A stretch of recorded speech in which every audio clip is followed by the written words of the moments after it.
So when I was a kid, my mom took me to a local art show. And at this art show, they had a bunch of Disney and other animated film stills, cells, animation cells. And so my process here, a lot of it, for trying to become more conscious of my own friggin' behavior, is to pretend that I'm the cartoon image, I'm the hand-drawn image on the background. And if I can, peel my ass away from that, like the cellophane or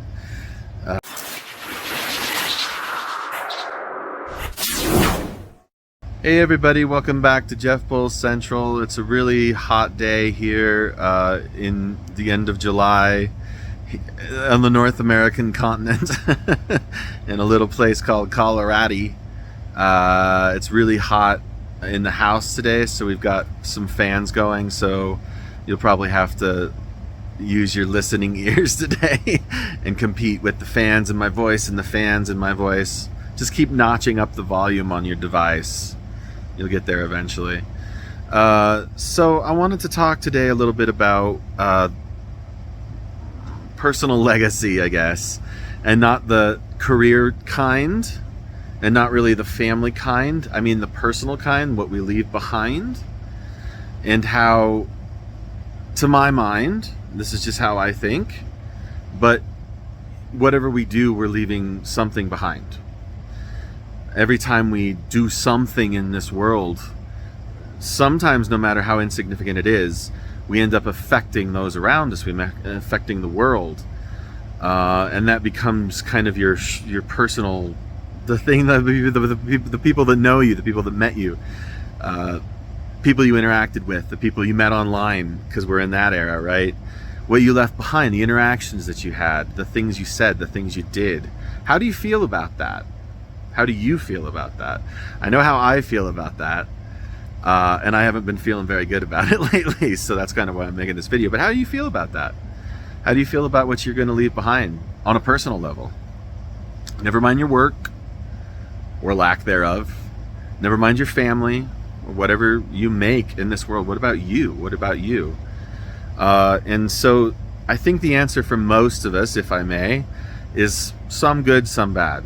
Come see, come saw.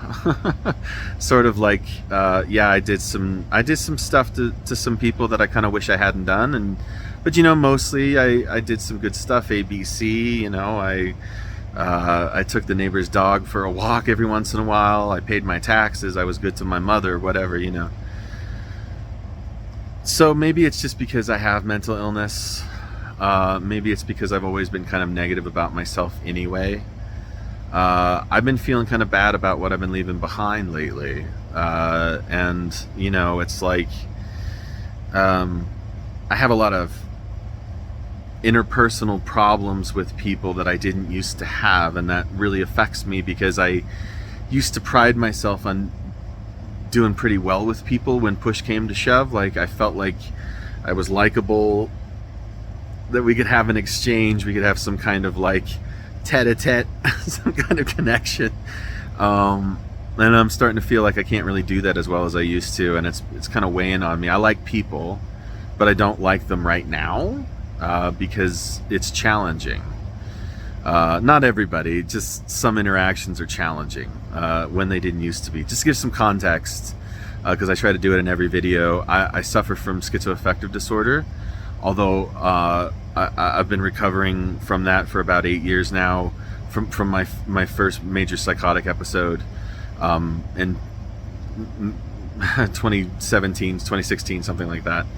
And so I do have challenges that I didn't used to have. I think in wrong ways. It's a weird way of saying it, but I think in wrong ways. Sometimes I think things are true that are not true. Okay, I have visual and auditory and olfactory and stuff like that, hallucinations occasionally, so stuff like that. But I get people wrong a lot now, and I kind of feel ashamed for that, to be honest with you. I get people wrong because it's become this situation where everybody's out to get me, but they're not in such simple terms. More like, I don't trust them because I've been hurt. I don't want to get near them because I've been hurt. I don't want to blah, blah, blah because I've been hurt, and not even really thinking about their situation or what they even want out of an interaction or where even their head's at. I just kind of put my head where I think their head ought to be, according to me and my weirdness, and I extrapolate and I project. Yeah, I do a lot of projecting. And so basically I've been having difficulty with people a little bit more than I used to.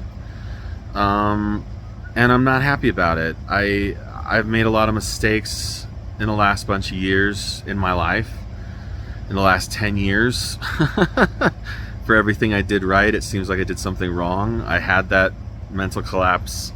I lost my job, my nice job that I had, that I just couldn't hold it together for it. I'm not trying to get pity, by the way. I'm just explaining things. I hope that's apparent. Yeah.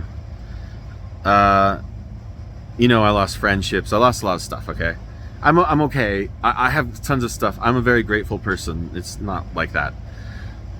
But I wonder about how I can treat people better going forward. I wonder how I can do a little bit better by people. I wonder how I can do a little bit better by my community here on YouTube. I wonder about how I can do better by my family and my wife and my friends. Maybe I've been doing better than I'm giving myself credit for, but I wonder about that, and I wonder about, you know, because ideally you can be the kind of person that lifts people up. That's my cat. Or you can be the kind of person who kind of is really only interested in lifting yourself up. I guess I worry that that's the kind of person I've been. Anyways, this is kind of a doldrum video. I'm sorry. More of a vlog than like a, hey, I can help you 10 steps to being a better you. But I don't know. I guess the place to start is to just kind of take stock of the realities of where you're at. You may be like me and you feel like you're in a low spot in some ways. You may feel like you're actually doing pretty well in some ways. You may feel like you're doing fantastic right now. I suspect a lot of people these days, because of the state of things, because of the state of the world, are feeling a little bit lower than normal, and I think that's probably pretty natural. And so when we're in this pressure situation, when we're in the grind here of our own emotions and the pressures of the external world, we have a tendency to kind of, like I said, project it onto others, other people, situations, things that kind of trigger us, that are kind of reminiscent of things we've been through before. Traumas, absolutely. Traumas can certainly put us in a place that is not of the here and now, that is definitely of a back then nature. And so if we could just kind of take stock of all these things that kind of set us up for getting situations wrong in the first place, getting people wrong, treating people better. I guess the next thing after taking stock is to try to take some kind of action. And how do you do that? Like, I'm actually asking, because when I get into a situation where something has triggered me, sent me into a place where I'm not quite, and where I'm reacting more than thinking.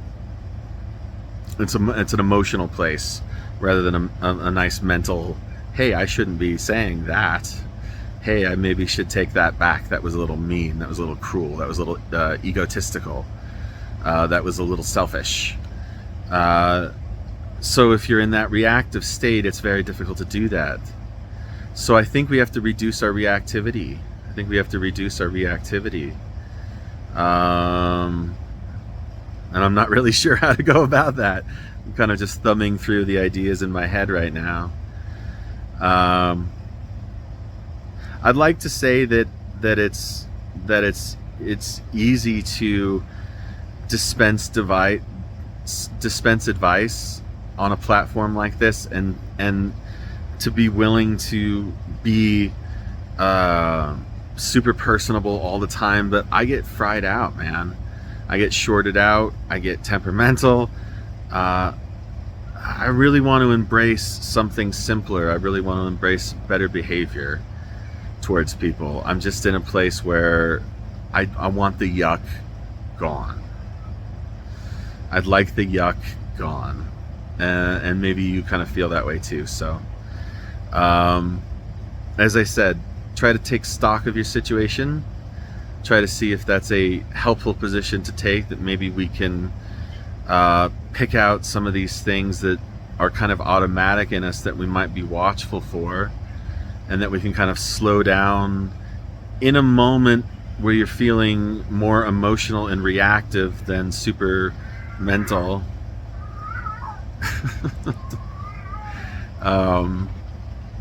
Maybe you have a second to catch yourself.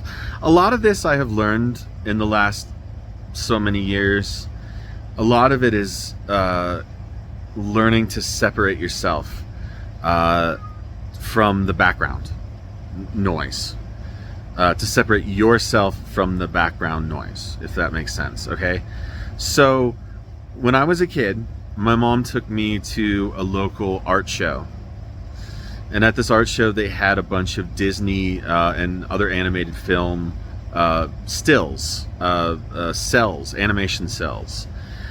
And literally, back in the day, to make an animated piece, an animated film, or just a TV show, a cartoon of any kind, what an artist would do would draw each single frame, you know this, animate it. Yeah, you flip one frame after the other on a piece of film, and you get you get movement. You put it over a background, you have a cartoon.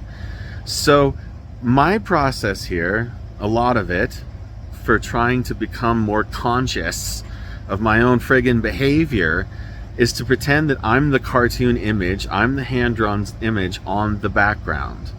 And if I can, peel my ass away from that, like the cellophane, or that's a cellophane, cell stuff, the stuff they painted on. They used to hand paint that stuff. It was gorgeous. Animation, I miss animation. 2D animation, 3D animation is pretty cool. Computer stuff. Anyways.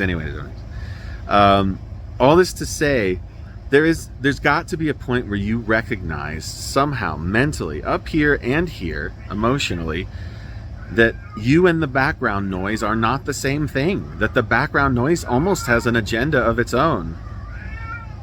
Cue the cats. And that you are actually the little cartoon image, and that you actually have a choice to be on that background or not. To identify with that background or not, to blend into that background or not, to be its own kind of thing, peel itself away. Try to put a buffer between yourself and all that awful background stuff. That's the best that you can do at the point that I'm at. And so taking stock again, and trying to separate yourself from all that stuff and be more conscious as you can be. My phone is about to die. Said 5% battery. I gotta hit stop on this recording to save it.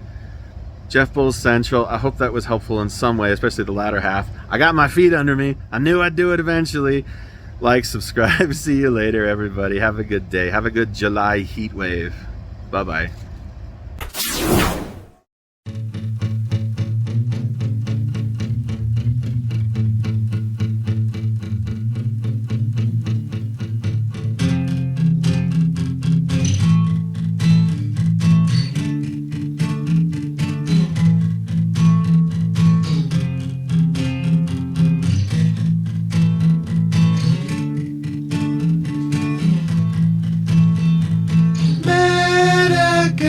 School when I was 9,